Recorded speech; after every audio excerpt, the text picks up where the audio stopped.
Hi, Mac. Hey, how's it going? Happy new comic book day. Yes, another fun group of comics this week. Yeah, a whole lot from King in Black, and then threw in an Avengers. I do before we get too far. We didn't pick Demon Days this week because you kind of have to. We've been doing all the King in Black books, and then it's Avengers, and I'm not doing 6 books, but just want to give that one a shout out. But where do you want to start today? I mean, let's jump into King in Black. Okay, which one? Good point. Like you said, we did have 4 different King in Black issues. And let's go with Wiccan and Hulkling. Wiccan and Hulkling. Sounds good. What did you think of this one? It was fun. It felt like there was a big pause after the Wiccan and Hulkling wedding from Empire, and we hadn't really revisited these characters in a while. And now it was nice to finally get back to them and see, their lives after their wedding. Yeah, once again, cover not representative, but I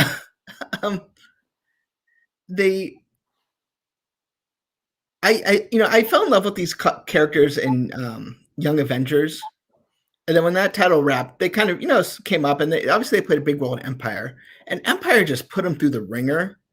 And so, despite this being a King in Black issue, I really enjoyed them seeing. I mean, obviously they're battling symbiotes and all that. It was nice to see them happy again.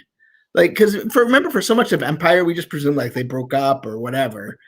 And I mean, for that reason, it's my pick of the week, just because I fell in love with these characters. I mean, you have 2 of the most powerful beings. I mean, you have a Skrull, who can shapeshift and is now an emperor. And then you have the son of the Scarlet Witch, who has a sort of indefined power set, but, can do a lot.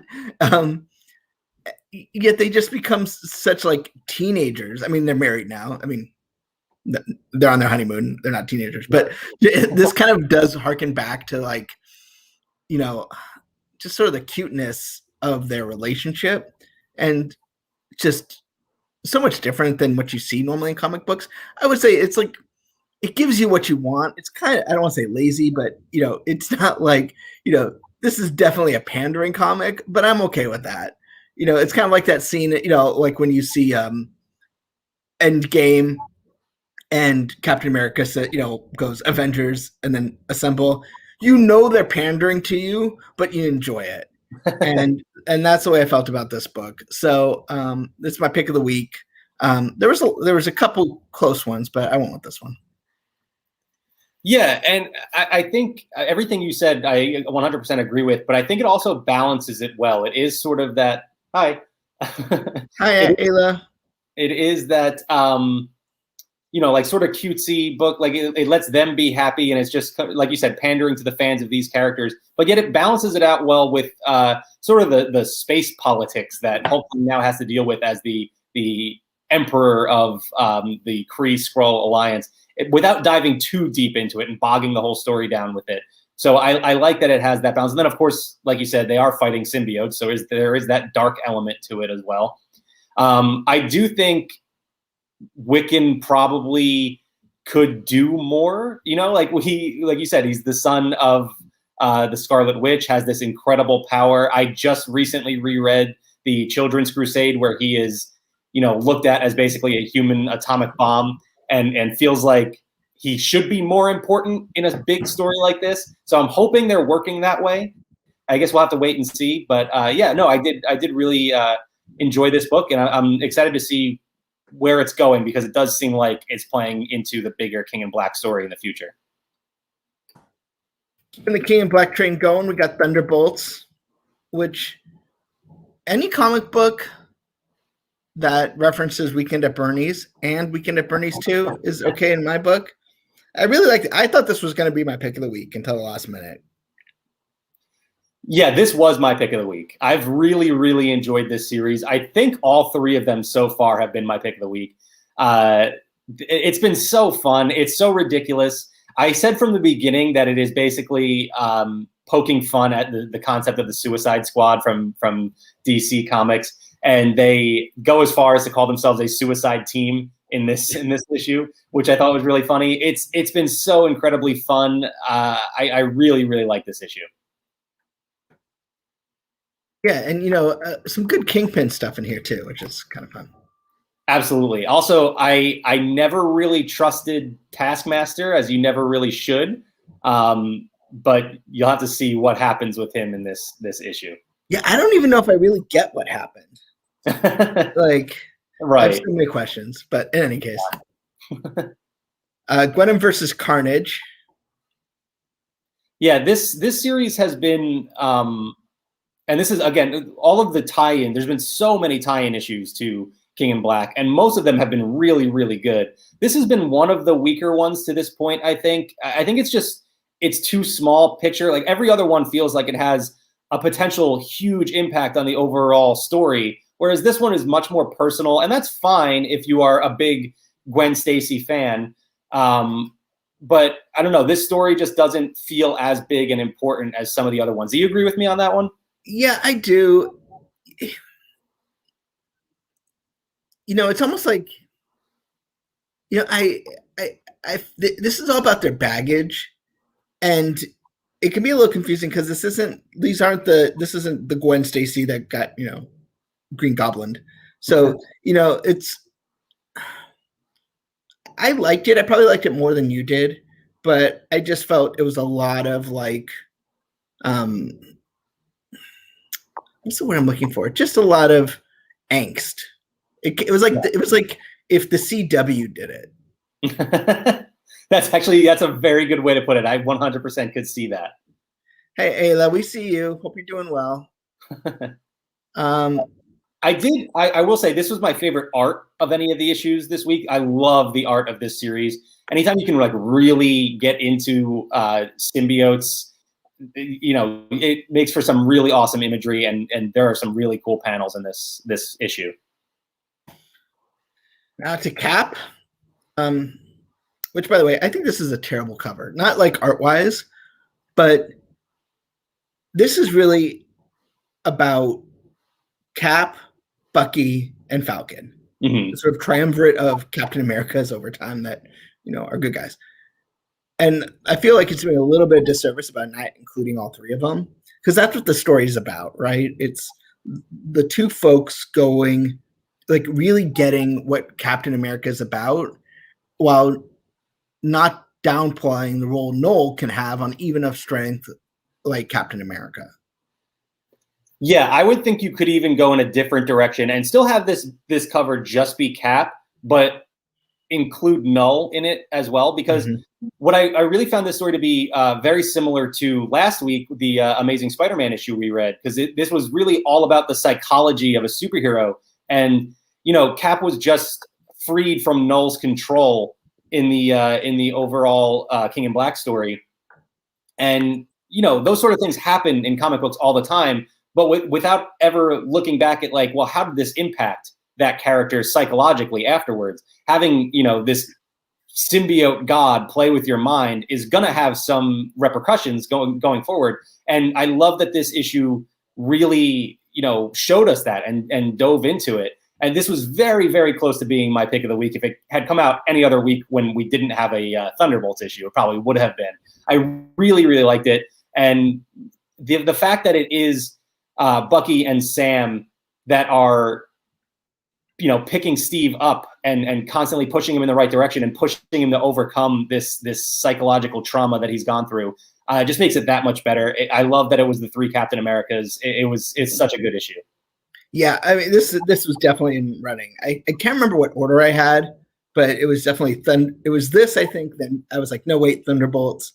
Then no wait, because I think I read Wiccan and Hulkling last. So it was another week too where there is an order that these are supposed to be read in, I suppose, but it doesn't really make a difference. Like they don't play off of each other.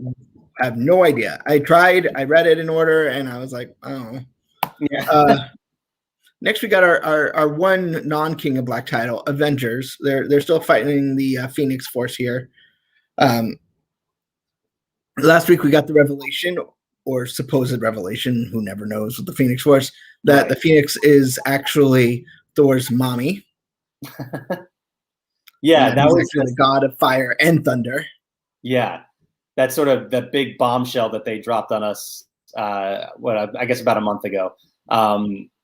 Was really a really big moment for a story that has somewhat felt self-contained and not like it doesn't. We've talked about this before, how it doesn't feel so big. I guess because it's happening alongside King in Black right now, this doesn't feel like as big a story as it maybe should.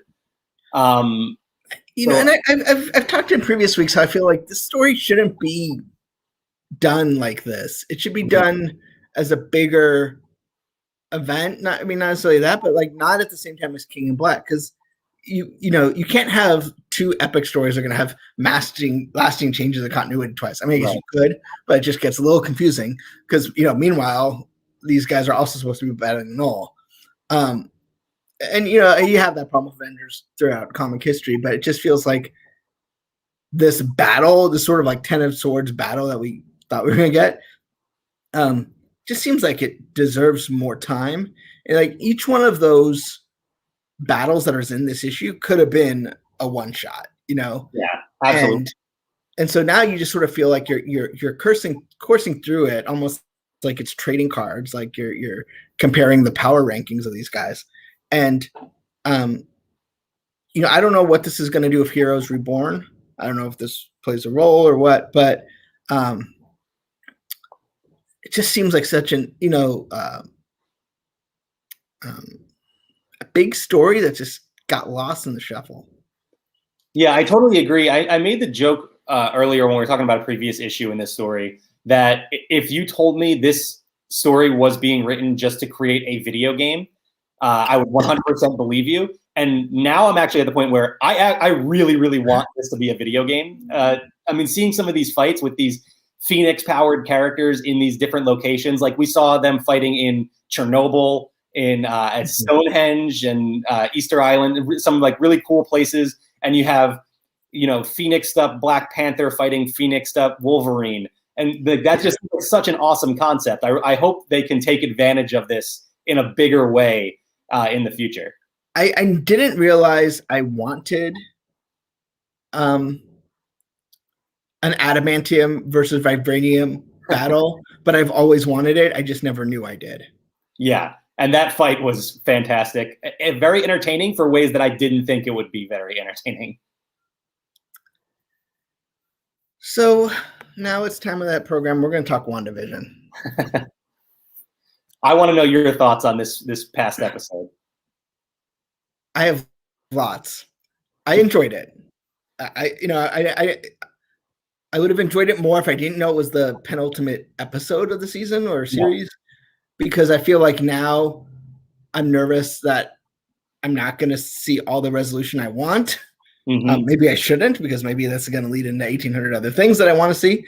But I think it did a good job of explaining it explained how we got where we're at. But I feel like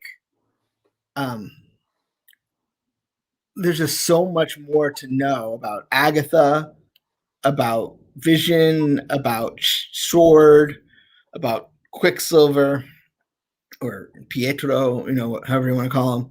I have so many questions, and we always knew this was going to lead into Doctor Strange and the Multiverse of Madness, but I still hope I get like a resolution on Friday morning. Right. I must say,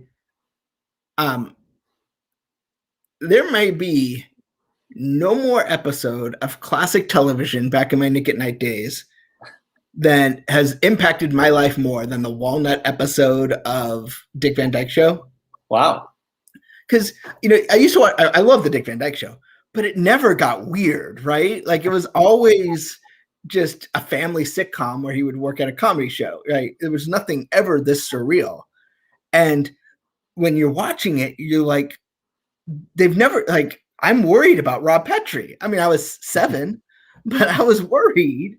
I mean, he lost his thumbs. I mean, it's how I found out who Danny Thomas was. And so I'm glad I'm not the only person that episode resonated with. And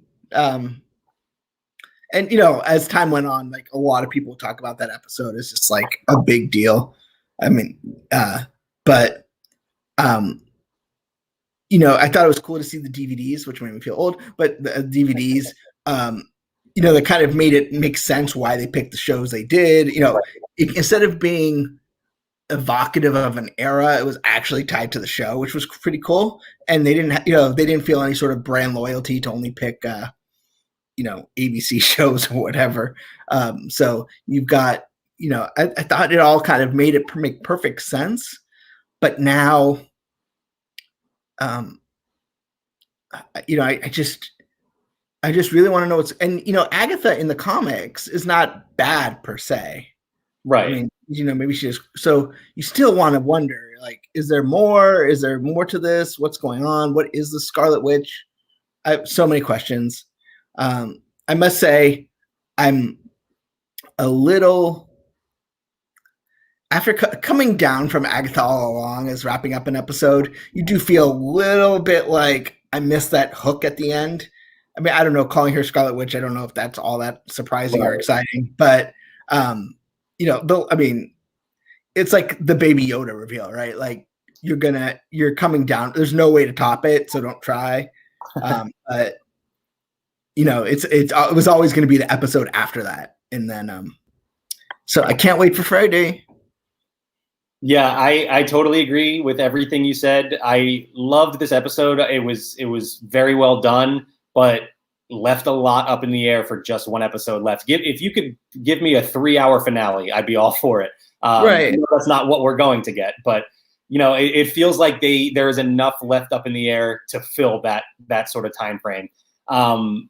These episodes are necessary because, one, they give you context. They help you to understand the story a little bit better. 2, they allow you to emotionally connect to these characters more than you previously have. And granted, we already loved Wanda and Vision because we've seen them in movies before, but getting to connect to them that much more makes future moments so much more impactful. And I mean, that we got some really beautiful scenes in this one that are definitely gonna come back to either hurt us or make us love them even more in the future. I have a question for you. Do you think when they did Age of Ultron and they had the bomb not go off, do you think they always thought that she had a role in that not going off, or do you think they kind of retcon that in? I think of things like that all the time. Like when they were making Iron Man, did they have any idea of making Avengers? Did they think of that far ahead? I don't know. Honestly, I would like to say yes. I would like to think that they have everything planned out so far into the future that they are thinking of little details like that. I would say probably not, but I mean, hopefully that is the case and I think now it's probably a little bit different. Like I think now there are little details in this that's going to affect, Secret Invasion way down the line. And then Shang-Chi and the Legend of the Ten Rings is going to be altered by something that happened here. I think at this point, they're definitely looking big picture with every move they make. Yeah, I feel like you're right. When they first did Phase 1, it was always like, oh, we'll do a little cute thing here. And then, we're going to make their own movies, but we're not going to force it, Right. And then as time went on, like, I feel like this phase, it's a lot more connected. Mm-hmm. And maybe they were just trying to do that as, they didn't want people to get too worried about it, because there's always this sort of worry about interconnectivity and like overcomplicating things. But I don't know. I also want to say, I think this episode was great because it gave Elizabeth Olsen, Paul Bettany, and Kathryn Hahn even more of a stage to just absolutely crush it. They were so good in this episode. Speaking of WandaVision, you can now have a 360 background of Westview through the Facebook Messenger app. Yeah, it's really, really cool. I just actually played around with this before we went live. It's a lot of fun. I definitely recommend you check it out. You don't have to be on a live call or anything like that when you're using it. You just basically open up the camera like you're going to take a selfie and put on that filter, and your home is just transformed into the home from WandaVision, you know, and it changes periodically to fit the different time periods. So it's really cool. That is cool. And I guess it like glitches, right? Like yeah. You know? Which is funny because, you know, you usually get like a little bit of a glitch with those sorts of filters, and it feels natural in this one, so it works. Speaking of television, but not really MCU, we're getting word that Marvel's MODOK is set to debut on Hulu May 21st. Yeah, I'm really looking forward to this. I feel like they announced this so long ago, and obviously things have been delayed left and right, but so happy that this is finally going to be making it to Hulu. This looks like it's going to be so funny. Patton Oswalt voicing MODOK and having a hand in creating the whole show. He's just one of my favorite comedians and actors, so I can't wait to see what this show has in store. It's definitely going to be very different from the MCU if you're just a fan of the Marvel movies. So, you know, expect something very different for sure. I want to get into, you attended about a week ago, about 6 days ago, an event for the 30th anniversary of the Merc with a Mouth, Deadpool. And can you tell me a little bit what happened? It was a long event, right? Like I kept asking you, are you still there? Yeah, it was about a little over 2 hours long. They actually went through each decade. So it's been 30 years of Deadpool, and they went through talked to the creators, starting with Rob Liefeld, who's a co-creator of the character, and then talked to all of the writers and artists of all of the different Deadpool series throughout the years, and just sort of got their stories about the character and what it was like writing for him and drawing him. And, you know, it was really fun. You can check out the full event on Laughing Place right now. If you're a big Deadpool fan, I definitely recommend you check it out, because these writers and creators have all sorts of different crazy stories. They did also announce at the end of it that we will be getting Deadpool Black, White, and Blood. So this is a series that's been going on for a few months now. I think the Wolverine one came out late 2020. And then they are about to release Carnage, Black, White, and Blood. And then we know Deadpool will be the next one, and that'll be coming in August. So yeah, so it's a black and white comic with red accents, not always blood, right? It's a very stylized comic, very violent usually, with some really, really cool artwork for sure. So also coming up, the long-delayed America Chavez Made in the USA #1. Marvel released a little preview of it. Yeah, and this was another chat with the writer of the upcoming series. She talked about how they'll be talking about in this series, they'll dive a little bit into America Chavez, her home, her alternate universe home, which is something we don't know a whole lot about in Marvel Comics. So it's going to be cool to get that. She's also this incredibly powerful character who doesn't really seem to have any weaknesses, and this series is going to explore what her weaknesses and vulnerabilities are going to be. So definitely interesting. Also, the fact that America Chavez is going to be popping up in the MCU in the somewhat near future. So this is a great time to jump in and learn about the character and get to know her before we see her in the MCU. And then speaking of comics, going back to that, the Infinity Stones, which I guess they're calling Infinity Stones in this because they're normally called Infinity Gems, right, in the comic book world. Right. Yeah. But they're going to be.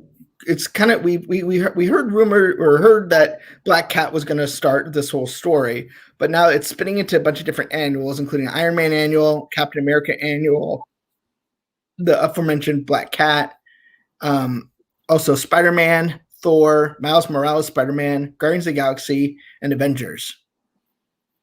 And then, so it was going to start in Black Cat 8 and 9, which coming, and then it'll transition into these series of 8 annuals over June, July, and August. Yeah, I'm excited for this. The Infinity Stones have obviously been a huge part of the Marvel Comics history, so always interesting when they get brought back into the story. Also, am I the only one who hears the Friends theme song when you see this logo here? It's very reminiscence of that. Yeah, I guess you're right. It's like your friends in Avatar had a baby. Right, yeah.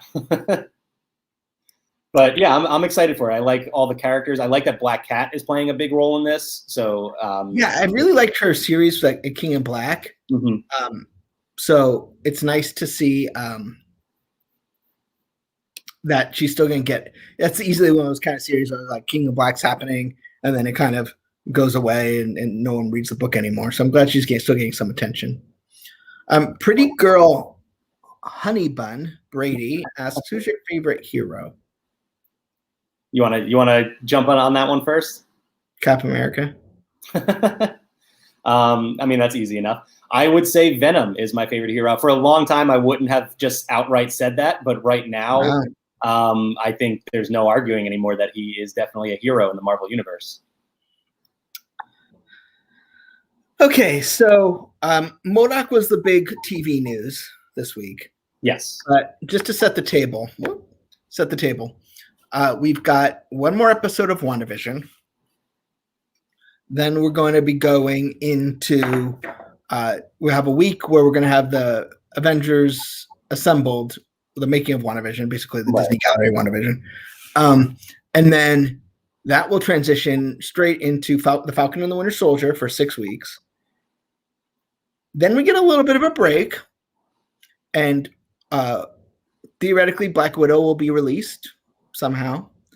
And then we have MODOK coming on Hulu. They didn't say if it's going to be like each week or. I believe they said it'll be all 10 episodes at once. Okay. I'm wrong about that. And then and then in June we'll get into Loki. So there's a lot of content coming up. Not to mention the wrap up of King in Black, Infinite Destinies, and Heroes Reborn coming on the comic front. So it is all 10 episodes released on May 21st. So we'll have a binge watch of MODOK for sure. I got 2 episodes ready to go. I'm ready to watch them. They sent 2 episodes out for us. Can't wait. Sure. Yeah. Also, we don't know for sure, but I would assume that we're going to get assembled for Falcon and the Winter Soldier after that wraps up as well. Yeah, and possibly even for Black Widow somewhere in there too. Yeah.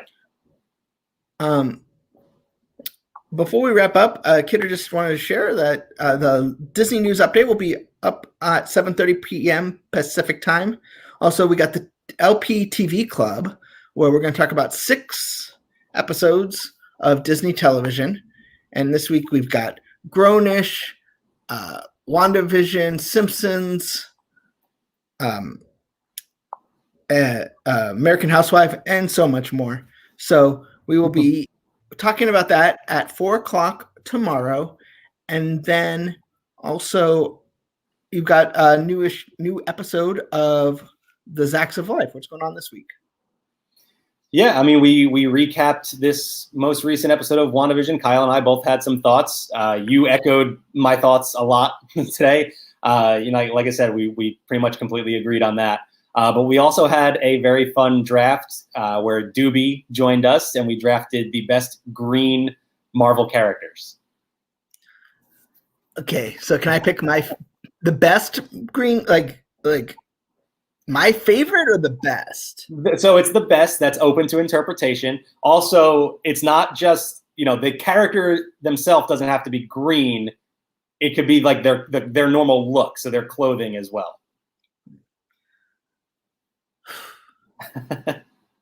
I feel like it's an obvious pick. I'm going to go with my 4, right? I get 4? Yeah, go ahead. And granted, it's a lot easier for me because there's no one else drafting. Right. But I'll go Hulk because he's the Green Menace.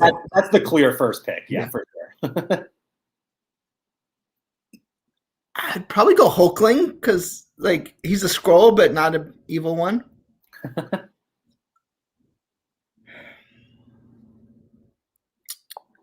I'm not going to go with the Green Lantern or the Green Arrow because that would be wrong.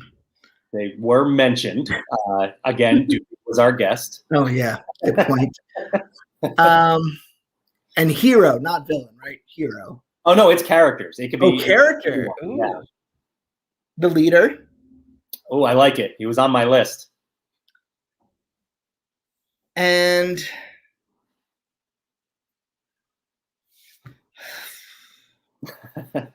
I'm torn between two, but I'm gonna go with Gamora. Okay. Because she's the most dangerous woman in the galaxy. So, like, at some point, but it feels weird not to pick the Green Goblin. But I'm still gonna go with Gamora. All good choices. We will be recording another episode at the end of this week, recapping the finale of WandaVision, and also our next draft. Well, spring break is coming up, so I'll say that. Retro. Who's your guest? Our guest is going to be Lee. Oh, wow.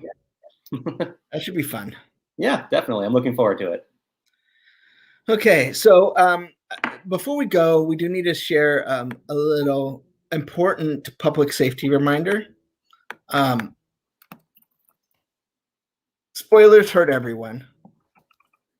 So when you wake up on Friday morning, don't open social media, don't go to Facebook, don't text message your friends, don't go to the Laughing Place Slack channel. Watch WandaVision and be protected.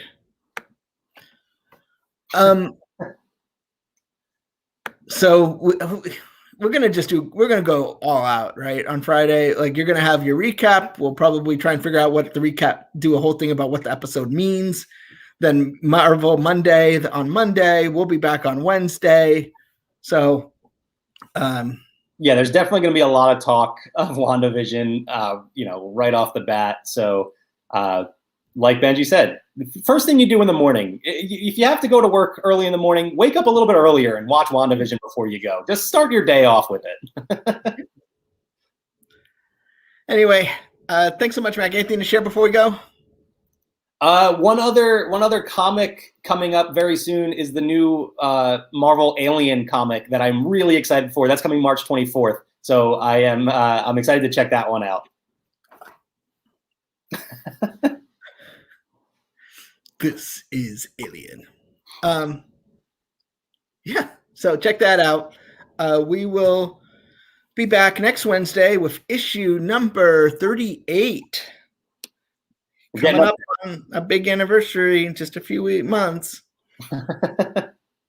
we're gonna do it. We're gonna supersize it. But yeah, any case, follow us all day on Friday, and then Mac and Becca will be here Monday to dissect the whole episode, as well as whatever spins out of that on Marvel Monday at 1:30 Pacific, 4:30 Eastern. Bye, everybody. Bye.